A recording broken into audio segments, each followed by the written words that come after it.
trabalhadores do Brasil. Começa a ser derrubado o Muro de Berlim. A renúncia de Mikhail Gorbachev e o fim da União Soviética. Olá, pessoal, tudo bem? Aqui é o João Correia, do canal Histórias e Fatos, e estamos aqui hoje para mais um bate-papo com o historiador. Antes de iniciar esse bate-papo, convido você, se inscreva no canal, curte esse vídeo, compartilha. O intuito do canal é contribuir com conhecimento histórico e incentivar o trabalho de pesquisadores. O convidado de hoje é o historiador Gustavo Pereira da Silva. Ele é bacharel e licenciado em História, mestre e doutor em Desenvolvimento Econômico pela Unicamp. Atualmente ele é professor da UFSCar e autor do livro Companhia Ararense de Leiteria, 1909 a 1920. Vamos falar hoje sobre o surgimento da Nestlé no Brasil. Gustavo, seja bem-vindo. Eu que agradeço o convite, João. Prazer aí poder fazer parte do canal e poder colaborar um pouco com esse trabalho muito interessante que você tem desenvolvido, né, com historiadores e pesquisadores vinculados a temas de história do Brasil, inclusive com história regional. Então, eu agradeço novamente o convite. Esse tema, né, que você citou, né, do trabalho e da Companhia Ararense de Leiteria, que é uma empresa que não existe mais, né? Sim. Essa empresa ela foi absorvida, né, pela maior multinacional alimentícia, né, até hoje, né, que é a Companhia Nestlé. A Nestlé é a maior empresa alimentícia do mundo atualmente, na frente do grupo AB InBev. Está entre os maiores grupos econômicos atuando no Brasil. De modo que é interessante porque ela completa, né, 100 anos de chegada ao país, e a sua chegada ela é marcada pela criação da primeira unidade no Brasil, que é na cidade de Araras, né? E esse é um fato interessante, né, o que me fez, né, tomar essa decisão, e eu trabalhei esse tema em dois momentos da minha carreira acadêmica. Foi na monografia desenvolvida na Unesp Franca e depois na dissertação de mestrado, né, desenvolvida no Instituto de Economia da Unicamp, que foi uma pergunta que muito se faz aqui na localidade, na região, né, no interior de São Paulo, que é por que a cidade de Araras foi a sede da primeira fábrica no país da maior empresa alimentícia do mundo já na década de 1920. E aí os motivos, né, que me fizeram pesquisar me levaram a tentar compreender a Companhia Ararense de Leiteria, porque a chegada da Nestlé ao Brasil ela é marcada não pela criação de uma planta industrial nova, mas pela absorção de uma empresa que já existia na cidade, que era a Companhia Ararense de Leiteria. Então, eu desenvolvi esse trabalho, né, na minha dissertação de mestrado, tentando explicar um pouco melhor a criação dessa empresa e também, né, como tema de pesquisa, a própria criação da Nestlé na Europa, sua chegada no Brasil através da compra dessa empresa local, né, dessa empresa situada no município de Araras. Então, para fazer isso, eu tive que buscar as raízes, né, propriamente da Nestlé, tentar ver como é que é a formação dela no século XIX, e essa formação ela é dos anos 1860, ali da década de 1860. Se eu não estiver equivocado e me confundi com as datas, depois você me corrija aí. Tranquilo. 1867, o Henri Nestlé, né? O Henri Nestlé era um químico ali na Suíça, e a Nestlé, né, por incrível que pareça, e a gente muito associa, né, a ideia do leite condensado, mas o leite condensado não foi o primeiro, né, a primeira criação e aquilo que originou a fábrica através do seu empreendedor, que era o Henri Nestlé, né? Inventor e empreendedor, né? Ele é o cara que ele criou o produto e também criou a empresa. Ela surge a partir da criação da farinha láctea Nestlé, cuja preocupação era uma questão vinculada, né, à escassez, à fome e aos problemas nutricionais das crianças no século XIX na Europa, né? E aí, assim, por mais que a gente associe, né, a Europa à riqueza, mas você tinha um problema sério, dois problemas sérios, né, três até, a mortalidade infantil, que era muito alta, né, naquela época, os avanços da medicina estavam acontecendo, ia acontecer mais a partir da segunda metade do século XIX, o trabalho infantil e a necessidade que essas crianças fossem bem formadas, né, nutricionalmente, né, através da alimentação, e a própria questão, né, a própria questão do desenvolvimento tecnológico na época, das invenções e do avanço e do próprio avanço do capitalismo no século XIX. Tudo isso conjugado, né? Várias invenções vieram daquela época. E a farinha láctea Nestlé é uma delas, né? Justamente um alimento para tentar melhorar, né, a alimentação das crianças, contribuir, sobretudo para aquelas que não tinham a possibilidade de ser durante muito tempo amamentadas. E esse foi o produto que originou, né, a fábrica da Nestlé na cidade de Vevey, né, que é a sede da Nestlé até hoje na cidade suíça, né, notadamente que tem uma produção leiteira e que depois foi, né, mais para frente, tida, né, como um centro para a produção láctea da Suíça, da Nestlé, no caso. Então, a partir da farinha láctea, da organização da empresa, e os primeiros anos da Nestlé, de crescimento, de expansão, são a partir da produção da farinha láctea. Só que a partir de 1878, há uma mudança, né? O Henri Nestlé, ele vende a empresa. E a venda da empresa marca também uma diversificação produtiva, que foi agregar produtos novos para, né, o rol, né, o portfólio da Nestlé. E um deles, o principal deles, veio a ser o leite condensado. O leite condensado não é uma criação suíça e nem da Nestlé. Ele é uma criação de um estadunidense, né, um norte-americano, que era o Charles Page, que criou nos Estados Unidos, né, o leite condensado, né, que é a ideia de condensar o leite para conservar o leite durante mais tempo, no período em que não havia geladeira no mundo. Então é disso que vem a ideia. Depois que foi associar a ideia, não se usava originalmente a leite condensado para, por exemplo, elaboração de doce, brigadeiro, essas coisas. Isso veio com o tempo, com a ideia de utilizar mais a culinária, era mais para conservação propriamente do leite. E o Charles Page foi quem desenvolveu nos Estados Unidos, e na Europa ele vendia, ele tinha uma filial da empresa que ele criou, que era Anglo-Swiss Condensed Milk, que era quem produzia o leite condensado, né, exportava e depois criou unidades na Europa.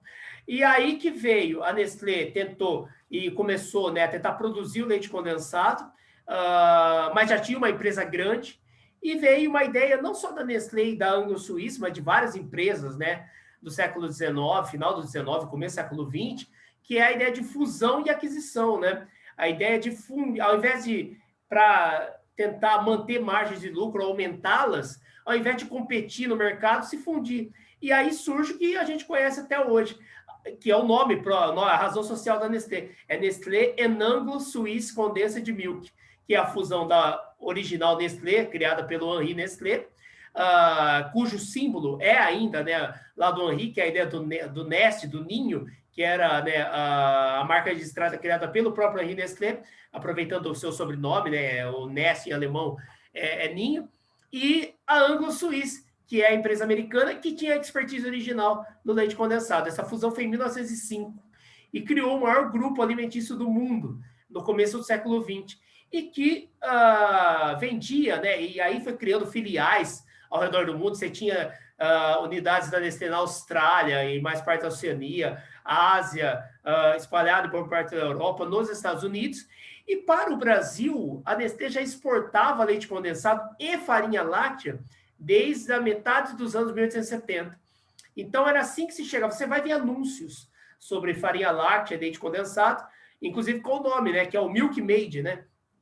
E que era o leite lá, tem um rótulo, inclusive, que era o leite que tinha aquela camponesa famosa, né, com um barril de leite na cabeça, e esse rótulo era o rótulo que era importado, né, para várias partes do mundo, e para o Brasil chegava desde os anos 1876, se eu não estiver enganado, o primeiro anúncio no jornal Província de São Paulo.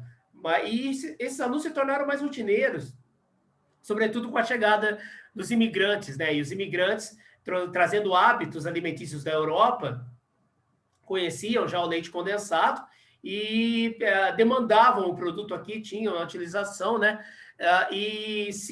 Foi aumentando com o tempo a exportação, a importação, né, por parte de brasileiros para consumo local, né? E aí você tem as mais diversas colônias aqui que utilizavam, mas foi caindo no gosto da população brasileira, né? Mas vindo importado no primeiro momento. Isso, né, gerou um certo mercado, uma demanda, né, pela produção do leite condensado, E aí se casa, né, em parte, essa história com o desejo local de tentar, de alguma maneira, né, replicar esse processo aqui dentro. Muito do que a indústria no Brasil, no começo do século XX, final do século XIX, né, ela é a tentativa de replicar modelos, né, fazer cópias, mas isso não é só o Brasil, tem várias partes do mundo que começou a sua industrialização através do quê? Imitação e cópia de processos de produtos vindos de outras partes do mundo mais desenvolvidas, né, Estados Unidos e Europa. O caso do leite condensado, em parte, é isso. Você teve, né, no caso, né, unidades e fábricas que tentavam e conseguiam fazer aqui, e uma delas é a Companhia Aranense de Leiteria. A primeira que eu tenho notícias, né, que conseguiu replicar o processo de fabricação de leite condensado. Pode ser que houvesse outras, mas essa é a que eu tenho, que eu trabalhei, né. E aí, para falar da Companhia Aranense de Leiteria, é onde a gente vincula, né, a ideia de imigração ao Brasil, né, processo, né? Quer dizer, aí a gente está falando de duas coisas que os historiadores chamam hoje em dia de primeira globalização, né? No final do século XIX, com uma chegada grande de pessoas e produtos e empresas vindas da Europa, sobretudo dos Estados Unidos, nem tanto nessa primeira onda, mas vindas da Europa para a América Latina, criando, né, esse fluxo de população e de produtos vindos de lá para cá e saindo daqui para lá, né? A carne argentina, o café brasileiro, os nitratos do Chile, a prata mexicana. Então, esse fluxo intenso, né, de bens primários daqui, saídos daqui e produtos manufaturados vindos de lá, também trazia pessoas, né? E foi, em parte, isso que, de alguma maneira, trouxe braços para a lavoura no interior de São Paulo, né? Mas também criou, né? Não é um fluxo que se resumia meramente à ideia de criar um substituto ao trabalho. Você tinha um diálogo, inclusive, entre autoridades no Brasil, no modelo de migração que você precisava ter à época, né? Quer dizer, com o fim da escravidão e a necessidade, um projeto, né, que havia por parte de governantes e de elites no Brasil. Isso é até notado, é interessante. O Eric Hobsbawm, né, no A Era dos Impérios, ele menciona o caso do Brasil como um processo de branqueamento da população, né? A chegada estimulada de pessoas vindas da Europa para ocupar postos de trabalho anteriormente de escravos no Brasil. Então, esse processo, ele tinha a sua face, que era o campo, mas também tinha o núcleo, que era urbano, né? E aí, eu até na dissertação de mestrado, eu encontrei uma pesquisa muito interessante, que é da Sociedade Rural Brasileira. E nessa pesquisa, eles tinham lá preferências de tipo de imigrante para vir para o Brasil. Italianos era muito grande, porque era vinculado aí de lavoura. Chineses, ingleses e franceses, nem tanto. Os chineses, porque eram entendidos como...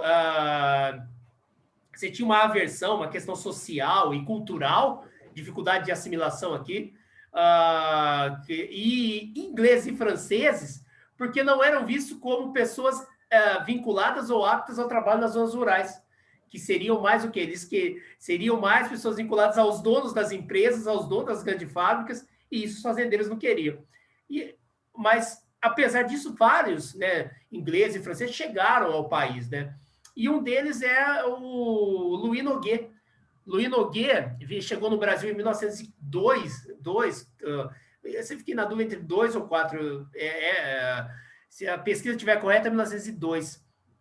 E ele veio com uma bolsa, né, esse francês, com uma bolsa do governo da França, para passar um tempo no Brasil.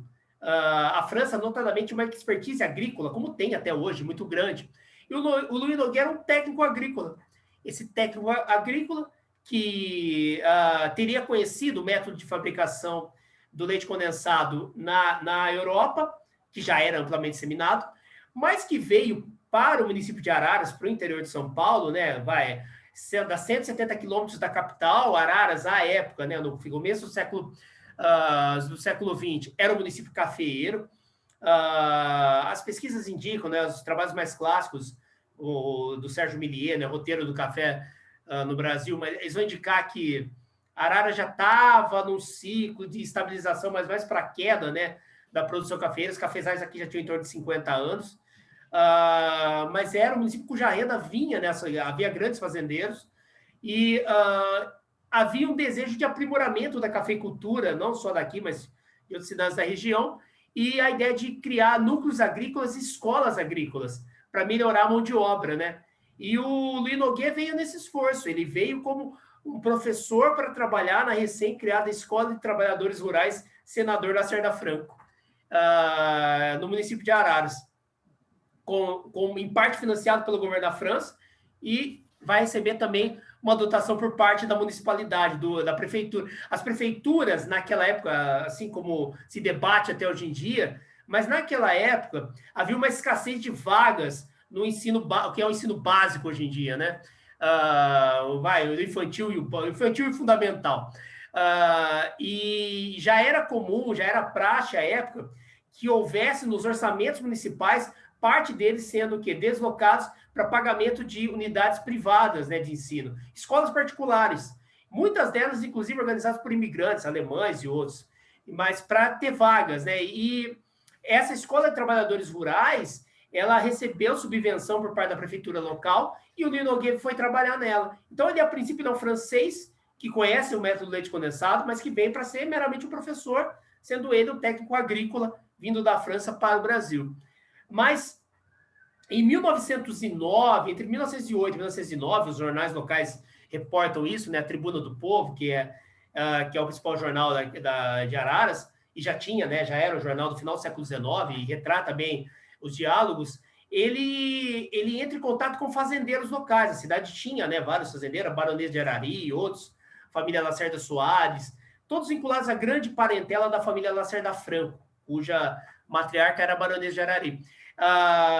Esses grandes fazendeiros da região, vários deles exportadores de café, eles passavam por um momento de alta acumulação, né? Quer dizer, se você pegar o que é 1908, 1909, é após o plano de valorização do café de 1916, né? O convênio de Taubaté. E os preços do café voltaram a subir em 1908, 9, 10, 11, 12.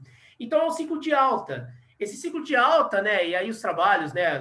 O João Manuel Cardoso de Mello, o Wilson Cano, ali no Instituto de Economia da Unicamp, eles vão dizer, olha, essa acumulação no centro da cafeicultura permitia, em algumas conjunturas, que esse capital se espraiasse para as partes vinculadas ao complexo cafeeiro, fosse bancos, ferrovia, comércio, importação e exportação, e a indústria.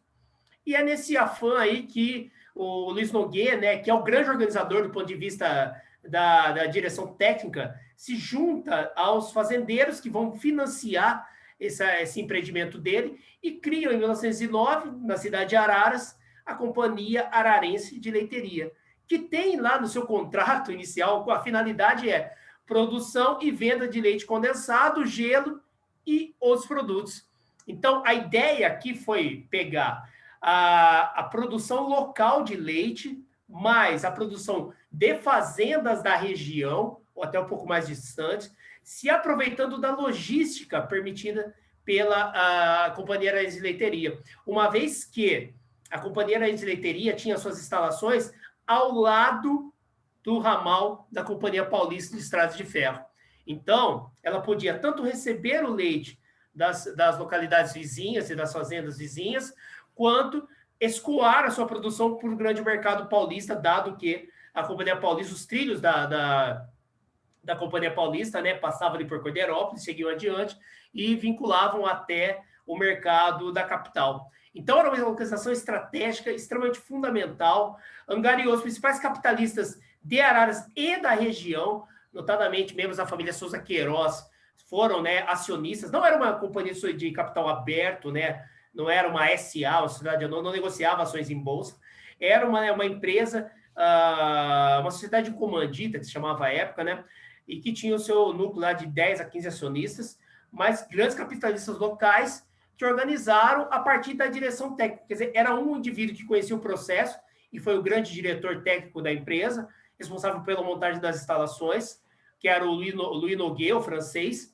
e os outros eram financiadores do empreendimento.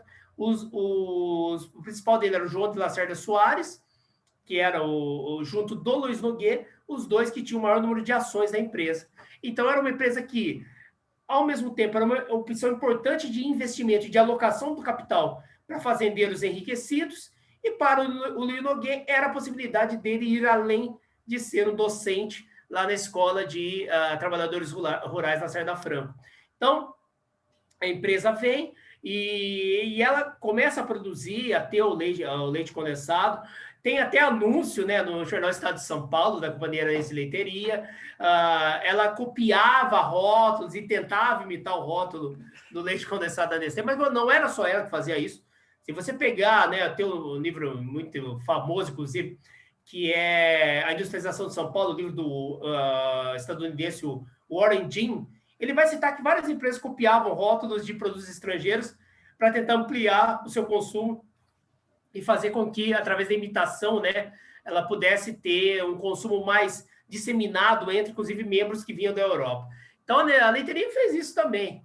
E aí casou, né, daquele momento, ser interessante, porque, como eu mencionei, havia uma acumulação grande por parte do núcleo cafeicultor, então tinha muito dinheiro, né, sobrando e precisando ser alocado, e aí você vai dizer, as opções de investimento também não eram das mais diversas na economia brasileira, a pólice da dívida pública, eventualmente investimento de ferrovia, mas esses caras já tinham investimento em ferrovias, então acabava é muito comum que você encontrasse naquela época várias empresas e firmas industriais cujos acionistas fossem fazendeiros.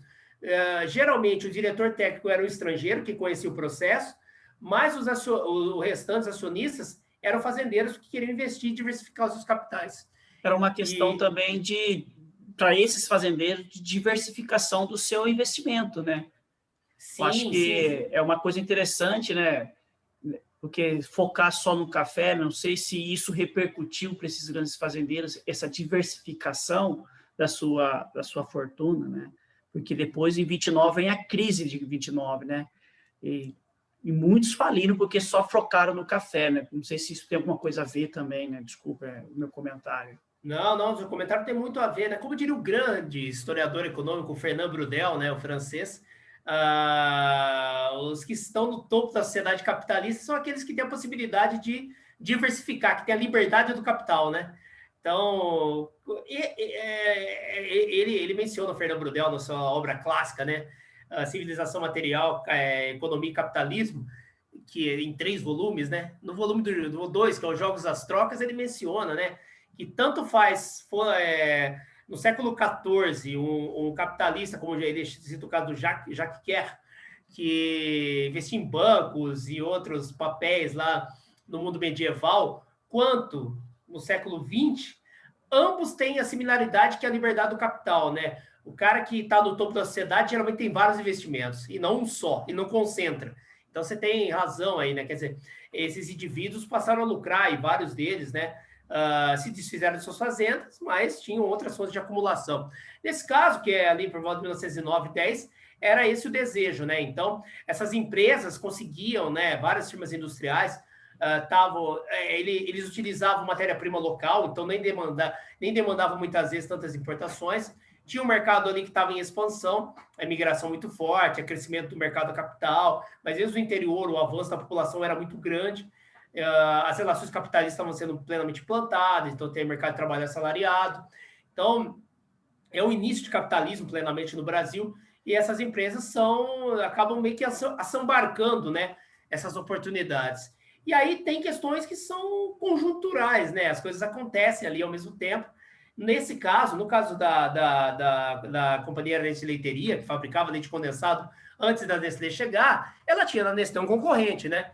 Mas a Primeira Guerra Mundial interrompeu, em alguma medida, essa chegada, né, do produto vindo da Suíça. Então, eu faço um levantamento na dissertação, caiu pela metade, ou até um pouco menos, ou um pouco mais da metade, perdão, o valor, né, de bens importados da Suíça para o Brasil nos anos 1914 e 1918. Depois seria retomado. Mas, em parte, você teve, né, uma dificuldade grande, porque, em boa parte, a Primeira Guerra Mundial é uma guerra dos mares, né? E havia um bloqueio, e tanto por parte da Inglaterra quanto por parte da Alemanha, né? O Brasil entra, inclusive, na guerra em virtude você sabe melhor que eu isso, né, João? Mas os ataques que os alemães fizeram, né? A embarcações comerciais brasileiras. Então, essa dificuldade, ela, de alguma maneira, abriu, né, uma brecha, né, nesse domínio grande que a Nestlé tinha sobre o mercado, né, de leite condensado e outros produtos alimentícios no Brasil. E a leiteria, e aí como que eu percebo isso? A leiteria até executou, naquele momento, 2 operações para aumentar o capital dela. ela não nasceu como uma empresa pequena, isso é algo interessante. Sim. Eu uso para comparar isso o Censo Industrial Brasileiro, né, que ele reporta as empresas industriais.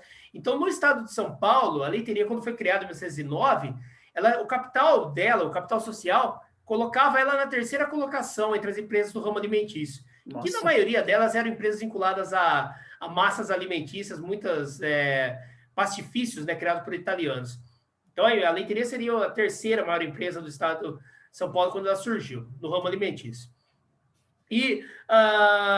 Mas esse capital, que na época era mais ou menos 70 contos de réis, né? Era uma soma importante para o período.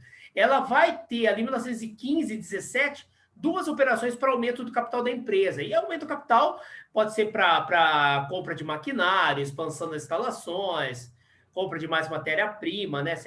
Geralmente o que as empresas fazem quando vão aumentar o seu capital, esse é o objetivo, né? Então, ela aumentou para 350 contos em 1915 e para 450 contos de réis em 1917. Então, quer dizer, o período da guerra, como para outros setores, o setor têxtil no estado de São Paulo teve o mesmo fenômeno. Ele se expandiu muito também no período. A guerra, aquilo que os trabalhos, né, economia vão chamar, história, economia, ela foi um choque adverso, um elemento que veio externo e que afetou, né, por exemplo, empresas que demandavam muito da sua matéria-prima importada, elas sofreram, mas para algumas que conseguiam se valer de matérias-primas locais, ela abriu um momento para justamente ter uma expansão, né? Então, ocupar faixas maiores de mercado dentro do mercado paulista e até o que se chamava à época de exportar, ou seja, exportar na época era vender para outros estados, Minas Gerais, Rio de Janeiro e outros no Brasil. Então, a leiteria passou por esse processo, avançou, a período da guerra foi importante. Então, ali, quando ela tinha mais ou menos 10 anos, né, de vida, ela era uma empresa em expansão, com melhoria das suas instalações, um grupo de acionistas importantes e ricos, mas a guerra acaba, né? E a guerra acaba, ela abre um novo momento na história econômica mundial, que é uma Europa fragilizada, a Suíça que pesa a sua neutralidade, mas ela não é, a Nestlé não era para vender no mercado da Suíça, ela era uma exportadora, né? E tinha o seu mercado europeu muito importante. Então, ela encontra boa parte desse mercado no esforço de reconstrução pós-guerra e uma diretriz central da Nestlé e de outros grupos que era se espalhar pelo mundo e tentar garantir mercados, voltar à competição por mercados que existia antes da guerra. Então, essa competição voltou muito feroz na década de 1920, no caso, agora com mais competidores, porque as empresas dos Estados Unidos passaram a exercer o mesmo movimento, e a ideia foi ocupar faixas de mercado ao redor do mundo.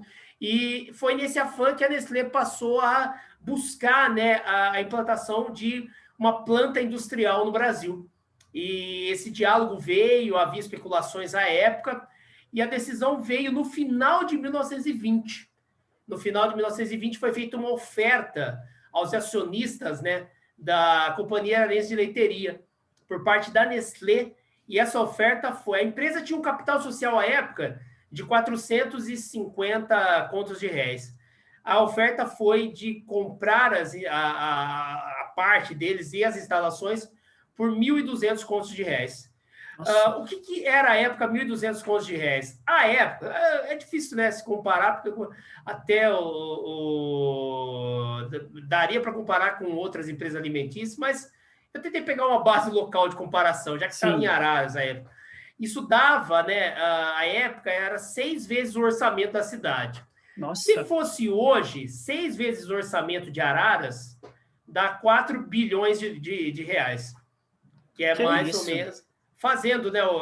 Assim, essa é uma comparação meio conta de padeiro, mas só para a gente ter... São ordens de grandeza. Foi irrecusável, né?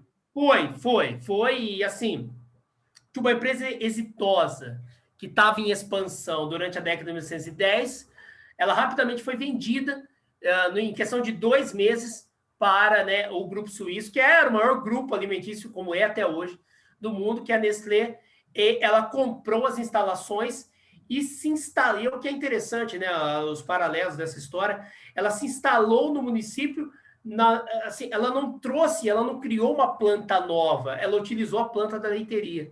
Ela está no mesmo lugar desde 1921 até hoje. Que legal. Que é, hoje em dia, que é um caminho que liga ali quase que a saída para a rodovia Anhanguera, né? E se valeu também de toda, né, a logística que a leiteria tinha, que é o fato de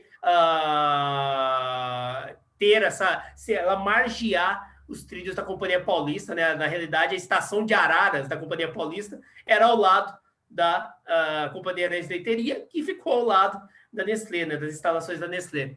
Então, isso foi extremamente importante, né? E aí, isso explica em alguma medida, né? Por que a Nestlé veio para Araras e não veio para... Por que não foi para Campinas? Por que não foi para Ribeirão Preto, que era uma cidade que estava no auge do café? Por que não foi para Sorocaba, que era uma cidade industrial? Por que não foi para Leme, mas veio para Araras? Porque tinha essa empresa prévia, organizada por capitalistas locais e um francês empreendedor que conhecia a técnica e que se chamou Companhia Aranhas Leiteria, que foi vigente de 1909 até 22 de janeiro de 1921, que é a data que a Nestlé, se você entrar no site da Nestlé, é a data que a Nestlé comemora 100 anos, coincidentemente, nesse ano de instalação no Brasil. Então, abriu-se um momento novo, a Nestlé, notadamente, teve um papel muito importante no desenvolvimento local, na cidade, e não só, né? Assim, a chegada dela, ela teve, né? Tinha comentários, teve na mídia local na época, né? De que ela recebeu incentivos para se instalar, mas isso tem até hoje. Mas ela abriu um momento novo e algo que, assim, é o DNA, de alguma maneira, do crescimento econômico regional, né? Não só de Araras, de Leme, de outras partes aqui do interior de São Paulo, que é a conjugação entre matérias-primas agrícolas e capacidades industriais, né? Então, o café passou por aqui, o café foi importante, mas essas cidades não pararam de crescer, né? Sim. Porque elas conseguiram conjugar a indústria com a agricultura, seja numa usina de açúcar, como tem muitas na região, e que tem um maquinário muito pesado e importante, conhecimento técnico fundamental, seja no caso da indústria alimentícia, né? A Nestlé pegava matéria-prima local, regional, manufaturava e vendia, né, o produto final. E o primeiro produto que ela produziu localmente foi o Milk Made. Chamava Milk Made à época. Os primeiros rótulos de produto aqui saídos de Araras eram Milk Made. Com o tempo, percebeu a Nestlé que ninguém chamava de Milk Made, mas só viam a moça lá no rótulo, então colocaram o leite da moça e virou o leite moça que a gente conhece até hoje, né? Então, essa foi uma sacada comercial, né, dos gerentes da Nestlé, todos suíços, né? A Nestlé trazia os seus gerentes da Suíça e que tornou famosa aqui, né, a Nestlé localmente, a Nestlé a partir de Araras, né? E para a cidade fez uma diferença muito grande. E ela está até hoje aqui, no mesmo lugar, sendo, né, o maior grupo alimentício do mundo e para o Brasil, tendo começado toda essa trajetória a partir do município de Araras. Uma coisa interessante, né, Gustavo, que também vale a gente apontar, né, é que quando a empresa buscou se estabelecer já um local estratégico, de fácil escoação da matéria-prima e da produção, com um mercado consumidor consolidado, basicamente assim, já está pronto, eu vou adquirir a empresa, né? Porque basicamente... Oi? É mais fácil do que criar essas bases do zero, né? Sim, com certeza. Uma questão aqui, e o Luiz Nogueira, aconteceu com ele? Então, assim, ele ficou aqui, mas eu depois até tentei resgatar um pouco, ver aí o que ele teria acontecido, mas ele acabou ficando tempo na cidade, eu não consegui mais indícios. Eu, atualmente, como moro em Araras, há uma rua aqui próxima de casa, a pé dá 5 minutos, com o nome dele, Luiz Nogueira, pioneiro industrial, e há uma placa, né, ali, né, na rua, Luiz Nogueira, pioneiro industrial da cidade. Que legal. Essa questão da instalação da Nestlé, você conseguiu, não sei se você também trabalhou com isso influenciou, modificou a cultura local, alguma coisa nesse sentido? Você conseguiu identificar alguma coisa nesse sentido?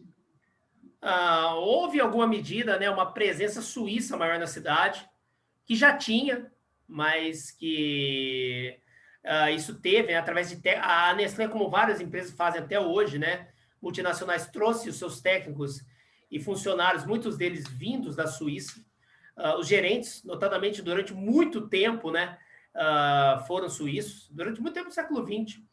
E, assim, o que as pesquisas indicaram, e muito do conhecimento local, né, da conversa, é que a Nestlé criou algo, assim, interessante, que é o modelo de emprego da Nestlé, que era um emprego mais qualificado, com maiores garantias e benefícios sociais, e que era muito almejado, né? Então, as famílias aqui locais, e isso se perdeu um pouco hoje em dia, né? Inclusive com a reforma trabalhista, né? Com a mudança no modelo de emprego, mas as famílias se orgulhavam. É difícil que você encontre uma família aqui que não teve um membro que, pelo menos, que trabalhou na Nestlé. O meu avô trabalhou 25 anos, ele se aposentou na Nestlé, né?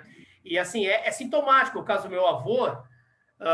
Ele não trabalhou... Meu avô é de Corumbataí, né, que é aqui da região, né, perto de Rio Claro. E ele veio para trabalhar aqui, para tentar a vida em Araras, e pouco tempo, isso nos anos 50, mais ou menos, e depois, pouco tempo, ele soube, né, ali que a Nestlé estava procurando gente, e acabou ingressando, e a Nestlé representou isso, de alguma forma, né, um tipo de emprego, a indústria, né, assim como outras, mas a Nestlé com uma capacidade de produção maior, né? O portfólio que ia do café, passando pelo iogurte, pelo leite condensado, e que conseguiu moldar, né, e criar uma expertise, uma mão de obra interessante, que muitos diziam que só conseguiam trabalhar na Nestlé. Mas, como a Nestlé tinha várias unidades no país, essas pessoas tinham possibilidade de criar carreira, e foi o que muitas delas fizeram, né? Mas a Nestlé é um símbolo. Assim, a cidade tem outras empresas, né? Mas, notadamente, a Nestlé é o carro-chefe do ponto de vista industrial. A outra, assim como outras da região, tem usinas, né? Aqui tem a usina São João também, mas a Nestlé representou, em boa medida, e representa até hoje, essa integração e essa participação. No momento que a gente fala de desindustrialização no Brasil, a Nestlé ainda representa boa parte dessa produção industrial aqui na região. Que legal. Gustavo, eu agradeço. Pessoal, o bate-papo de hoje foi sobre industrialização, sobre cafeicultura, sobre o surgimento da Nestlé. Foi um tema muito legal. Eu tenho somente a agradecer. Eu vou deixar aqui os links dos trabalhos do Gustavo, caso alguém queira conhecer. E muito obrigado, Gustavo. Deseja falar alguma coisa? Não, eu queria só agradecer e, assim, a possibilidade, né, de poder dialogar contigo, de dialogar com o teu público. Prazer é tudo meu. Dizer que assim, a pandemia ela atrapalha um pouco, mas ela também viabiliza, né, esse contato, esse estreitamento que é virtual. Eu espero que quando tudo isso passe, né, que você possa nos visitar lá no Departamento de Economia da Universidade Federal de São Carlos, né, lá em Sorocaba. Já está feito o convite aqui, você também é presente. Obrigado. Lá, uma parte do... Eu sou vice-coordenador da pós-graduação lá em Economia, então a gente sempre traz pessoas de fora, e vou fazer questão de estender o convite aí para você. Obrigado. Apresentar, dado que você também é um pesquisador, né? Historiador de mão cheia aí, a gente tem sempre curiosidade em aprender um pouco. E, cara, eu só agradecer de fato, deixar aí os meus contatos, né? E eventualmente quem gostar. Essa é parte, né, das minhas pesquisas, né? Algo que, como eu mencionei para você até antes, foi a pesquisa do mestrado, e que, de alguma maneira, eu trabalhei durante um tempo da minha vida acadêmica. Hoje eu trabalho com outras coisas, estou mexendo mais com a questão do circuito de exportação do café. As empresas exportavam café no Brasil, e história de empresas, né? Eu tenho trabalhado muito com grupos econômicos do Brasil, o Votorantim, a Bung e outros. Legal. Então, é o tema que fica para uma outra conversa, mas a gente tem militado nessa coisa da economia brasileira, da história econômica, e trabalhado lá no UFSCar, e dentro do que é possível, tentando, né, unir a história e a economia, e essa é a diretriz, a missão que eu peguei para fazer na minha carreira acadêmica. Tá bom. Muito obrigado. Pessoal, tudo de bom. Até o próximo bate-papo.